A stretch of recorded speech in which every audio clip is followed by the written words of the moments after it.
国有器官这部纪录片因为要揭发中共挖出人体器官的罪行，所以对10月上映开始，全台各地拢一直被恐吓。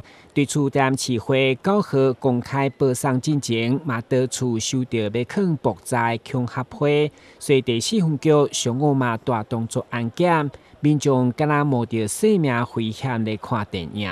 活摘器官医生的前妻安妮在美国的白宫的附近的麦迪逊广场就曝光了这个事情嘛，可是人们不相信。那现在这里有一个我们就想来看这个被派去参与了活摘器官的这样子的医生，证实他的现身说法，所以我们就过来了。议会伫副议长林志典带头，包括主的议员朱正轩等人拢到场相听。会中副议长嘛接受台湾发行单位地政铁证如山这本册，表明捍卫自由人权的决心。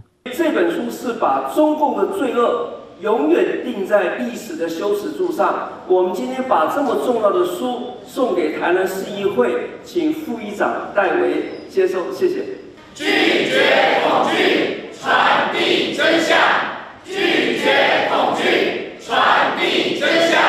我们要拒绝恐吓，我们要抵制威胁，我们要来捍卫真相，我们要来散播真相。这个是我们这次电影的一个主要的诉求。那希望说，透过这一次的国有器官的特映，可以让更多的台湾人知道发生在中共一些惨绝人寰的事情，那我们共同的用我们的行动来守护台湾的自由民主。发行单位到目前为止，全台已经报送460场，因表明会个继续帮，让更较侪人清楚中共的罪行。咱的新闻，阮吉采访报道。